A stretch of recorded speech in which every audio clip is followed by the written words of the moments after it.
What's good with y'all guys, man? It's Nas Lee 27 in the building, and we're gonna talk about the Atlanta Falcons, man. But so it's came to my attention though that my last video I made about the Texans, I got called a casual and should never make football content again. Trust me, man. Like it ain't nothing personal, bro. Like I actually respect your opinion if you think I'm just a casual, bro. So I respect it, bro. No cap, I really do. So, but we got someone that can actually talk about, this for you, man. So we got someone that can talk about the Atlanta Falcons for me. So, he's a lifelong Atlanta Falcons fan. So I got my boy Big Rev in the building, man. So, without further ado, man, just go ahead and give the mic to him, alright? Yo, what's going on? Appreciate my boy Nas for having me on, man, to discuss the Atlanta Falcons and their season so far as we're entering the bye week. The Atlanta Falcons are sitting at 2-2 with wins over the Commanders and the Vikings. It's kind of great that the Falcons are going into the bye week with the win after coming off a disappointing loss versus the Panthers 30-0. That was definitely a letdown, and the Falcons could easily be going into this bye week 3-1 after that loss opening season loss to the Buccaneers 23-20 with that missed field goal from Koo, who was no longer on the roster. So I think the Falcons are definitely about to hit their stride. This is a young team, and I quickly want to touch on the defense. This is something that has stood out to me. The Falcons, over the past two drafts have gone young on defense, particularly the defensive line. A big reason for the success they're having has been the growth of, defensive tackle Rook Ororo. He has generated a pressure rate of 19.6%. This is the highest among defensive tackles with at least 40 pass rush attempts via Next Gen Stats. We also have Brandon Dorless, who was a 4th-round pick last year, I believe, and Rook was a 2nd-round pick last year. They're both been, logging a crazy amount of snaps for us, and it's great to see that athleticism on the D-line. Also, we have Zach Harrison. He's logged 126 defensive snaps already this season, which is nearly half of his 2024 total. He's currently leading the team with sacks with 3, and ranks 3rd on the team in total pressures with 9, posting a 16% pass rush win rate. Most impressive has been his versatility, playing at least 14 snaps at every defensive line alignment. Zach is very versatile, and he's been a big surprise this season, definitely stepping up. So then in this past draft, Falcons went defensive heavy, all defense basically, except for our 7th-round pick. And the rookies are kind of coming into their own now, which has been great to see. We have Jalen Walker. He graded out as the Falcons' top defender in Week 4, finishing with a 76.4 pass rush win rate. His pass rush is definitely coming along, but he's a great run defender already. Can set a nice edge. He's physical, athletic. It's great to have the athleticism off the edge. It's something the Falcons have been missing dearly lately. And then we have James Pierce Jr. I want to touch on him real quick. He's been very disruptive, leading all rookies in defensive splash plays per True Media. But we would like to see him get more snaps. He hasn't been getting as many snaps, and I know a lot of Falcons fans are kind of disappointed in that. But I think it's gonna come about. Definitely like to see him on the field more. I think he's easily gonna be the best pass rusher on the team. And then we gotta talk about it, man. Xavier Watts. He was a part of that James Pierce Jr. trade, and nobody really talks about that. He's already making his mark in the league, and he was just named NFL Defensive Rookie of the Month. So, he has 2 interceptions already, multiple passes broken up. He easily had about 4 picks. He dropped a couple versus the Bucks, but he just, he showed those instincts at Notre Dame, leading. I believe he was leading college football last year in interceptions. He just has a knack for the ball. He's smart. He's in the right areas, in the right spots. So he's been a big surprise, man. Definitely was a steal getting him as late as we did in the draft. And then we got Billy Bowman Jr. Locking down the nickel spot. All 4 of these rookies, they're starting for us. It has our defense looking good. Billy Bowman also has an interception as well.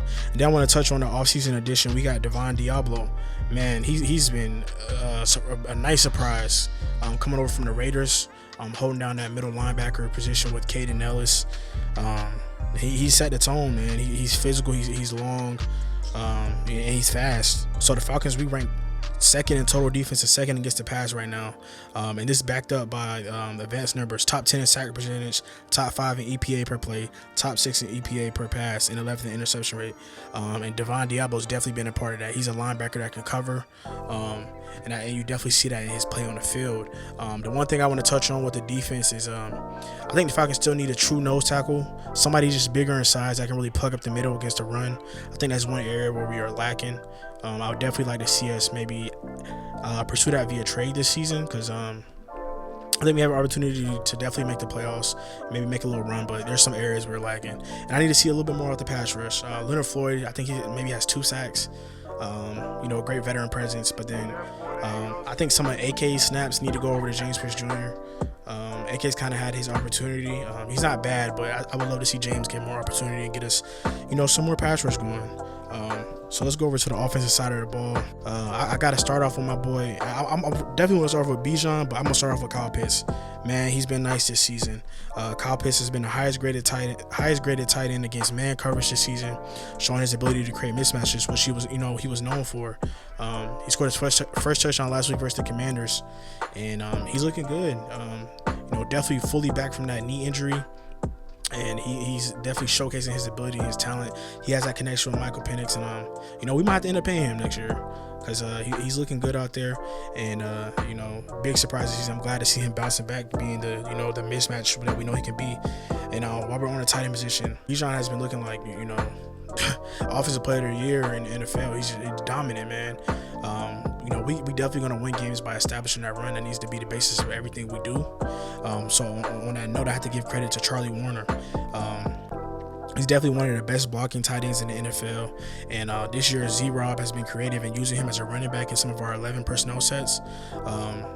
He's blocking, but that frees up Bijan to line up out wide and, push, vertically down the field, run those quick outright routes and choice routes, that he spent so much time over the offseason learning with Christian McCaffrey. But yeah, having Charlie Warner, be able to, run block so well, pass block so well has been a huge benefit for this team. And then going on to Bijan Robinson, like I said, he was just named NFL NFC Offensive Player of the Month. He leads the entire NFL in yards from scrimmage with 584, 314 rushing yards, and 270 receiving yards. One of the most versatile backs in the league, and I think, it's him, Saquon, and JT right now, man. Derrick Henry's kind of having a down year. CMC's been balling out too, but Bijan's just on a different level. And the Falcons, we got to run the ball. We got to, when we get away from the run too early, I think that's bad for us and kind of hinders our offense. We do have those weapons on the outside, but having somebody like Bijan, man, we got to feed him, get the run game going. And then when we can bring in Tyler, that physical back, after the defense is worn down, he's punishing, man, and we can definitely control time of possession, which is huge for us. So, keep our defense off the field, rest them up. We kind of got the same formula as the Eagles had last year, and we need to use that to our advantage. So, sticking on the offense, I'm going to touch on Drake a little bit. Drake started off the season slow, which, our offense definitely started off slow. And then even on that topic, Darnell Mooney, he's been injured, and he just got re-injured again with a hamstring injury. But Rayward McLeod as the wide receiver 3 has just been really disappointing this year. Casey Washington has been stepping up a little bit, but I think the Falcons need a true deep threat, to stretch the field. I think that's the one thing we're missing, and that's the one thing that Michael Penix really excels at, is throwing a deep ball down the field. And I would love to see us open up the passing game a little bit more with that. Maybe we can address that via trade somehow. I don't know. My friend talked about maybe A.D. Mitchell being available. That would be a great pickup for us. But somebody to just really stretch the field would be great for us. That's not really Drake's game, more of a possession, big body wide receiver. Operates well in the slot and versus zone coverage. He's been killing it. He had a big game last week, but I think we had a true deep threat that would unlock the passing game even more. And then going on to Michael Penix Jr., he had a bad game versus the Panthers, but man, he bounced back versus the Commanders. And he's only 7 games into his NFL career. Like I said, he responded, against the Commanders, completing 20 of 26 passes for career high 313 yards with 2 touchdowns and 1 interception. He was perfect on short throws, going 13 for 13 for 180 yards, and both of his touchdowns finishing with a career high passing rating of 126. He definitely looked good. It was good to see him bounce back. And he just got to keep building with him, man. He can, he can scramble when he needs to. He showed that week 1. He can get in the end zone with his legs. He can move around the pocket. He can make the throws versus pressure. He can push the ball down the field. I think the one thing he needs to work on is having a little bit more touch and layering the ball over defenders' heads. That's how he threw the pick this past Sunday. But the talent is there, man. I feel good with him, and I think it's only gonna keep building. But it also helps to have that run game to kind of take some of that pressure off him. Only seven games into his career, but through 4 games, the Falcons show we can compete with anybody. Our defense is establishing itself. We got Bijan at 2-2. We got to keep building. Our next game is versus the Bills, I believe, on prime time. Coming off their bye, so Monday Night Football, and that's one I would like to see us win. I think we should be able to run the ball on the Bills. I think we go Bills, 49ers, Dolphins, then the Patriots, and I think those are all winnable games. And my expectations for the rest of the season is we should definitely be in the playoffs. This is a playoff team, and if it's not, it will be a disappointment. And Terry Fontenot, you're gonna have to go, buddy. Raheem might have to go too because it will be a shame. I think it's like 7-8 years we haven't made the playoffs. We made the move trading up for James Pierce. We made those moves and things like that. We definitely have the roster. We need to be in the playoffs. Hopefully we get AJ Terrell back from his hamstring injury here soon. He come back, do his thing. Secondary's looking good paired along with Jesse Bates out there. Haven't even touched on him, but I definitely think the Falcons should be in the playoffs, and I think we're right where many people thought we would be at 2-2 so far. So it's a long season. We got a lot of games ahead of us and in front of us. But I'm expecting big things from my Falcons this year.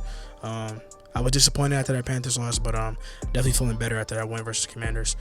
So again, shout out to my boy Nas. Y'all make sure I keep rocking with him. I appreciate you for having me on, man. This is a great collaboration, man.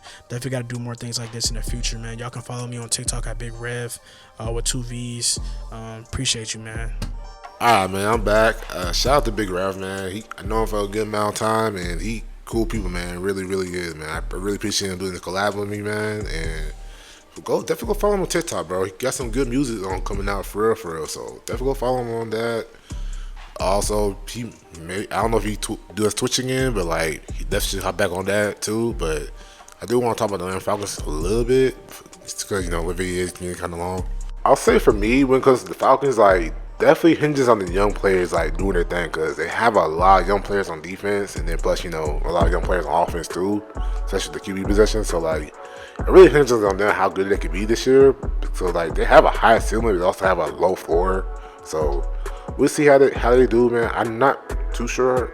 They're not really sold on yet, but that defense though, if it be a little bit more consistent, especially around the pass rush, it's gonna be really good. And obviously I like the offense too. We have a lot of stars on the team, so I do like that a lot too. It just really, really depends on how good Michael Penix will be down the stretch for real. Obviously Bijan looking like offensive player of the year candidate.